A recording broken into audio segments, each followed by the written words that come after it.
Et eux, ils ont décidé de choisir un film qui parle un petit peu de leur âge.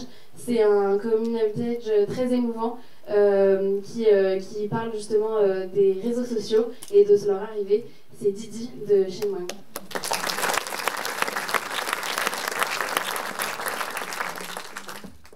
Bonjour à toutes et à tous, nous sommes Ninon Layek, Déborah Gruet et Aïtsol Etcheban. Donc nous sommes 3 étudiants en BUT Information et Communication à l'IUT de La Roche-sur-Yon.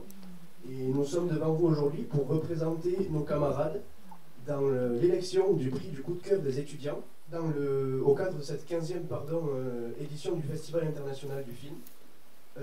À l'issue de cette semaine riche et intense, les étudiants ont décidé d'élire Didi de Sean Wang comme coup de cœur. S'il y a certains films qui nous éloignent de la réalité, il y en a d'autres qui nous en rapprochent beaucoup, limite jusqu'à la toucher. Et c'est le cas de Didi. Didi, c'est un film qui partage des émotions extrêmement fortes et qui aborde des sujets extrêmement sensibles, comme par exemple le racisme, ou encore une période qu'on a pu tous vivre dans notre vie, l'adolescence. Donc c'est un film sans filtre, mais toujours juste et à bonne distance. On y retrouve les expériences d'un jeune garçon, donc toutes les premières expériences, donc premier amour, premier conflit familiaux, la drogue, l'alcool. Et ce film nous a particulièrement touchés car c'est des expériences que nous avons pu vivre en partie ou totalement. Et donc pour la plupart d'entre nous, nous avons beaucoup aimé aussi la touche d'humour qui rendait le film beaucoup plus léger malgré les sujets sensibles qu'il abordait. Le personnage de Didi est un adolescent à la fois drôle et touchant. Nous évoluons directement avec lui et nous partageons ses émotions. Didi est toujours en quête de reconnaissance au travers de ses expériences ou au travers de ses transgressions, excusez-moi.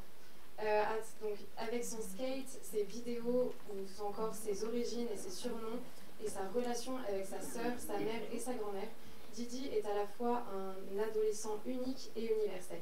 C'est pour ça que nous avons choisi ce film, car il nous a vraiment touchés et finalement nous avons tous et toutes été Didi à un moment donné de notre vie. Bonjour à toutes et à tous. Alors d'abord, nous tenons tout d'abord à remercier toute l'équipe du festival qui nous a permis pendant ces quelques jours d'assister à une multitude d'histoires amicales et amoureuses. Donc au sein d'une compétition variée, chaque film est porté par une mise en scène originale et étonnante. Et nous avons notamment été extrêmement admiratifs devant l'image de Problemista de Julio Torres. C'est un autre film qui nous a tenu en haleine grâce à son écriture précise qui valorise l'implicite et installe une tension du début à la fin. Chaque détail est maîtrisé, de la construction des personnages jusqu'à la colorimétrie époustouflante et plus globalement l'image pensée au service du film.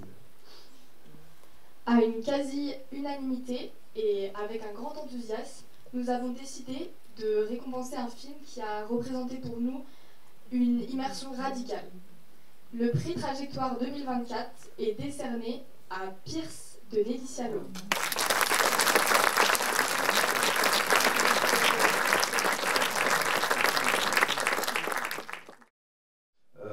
Donc je suis pas un ensemble de personnes, et moi, le film que j'ai préféré, le lauréat du prix Variété Manouise de cette 15e édition du Festival international du film de La Roche-sur-Yon, c'est Night Beach.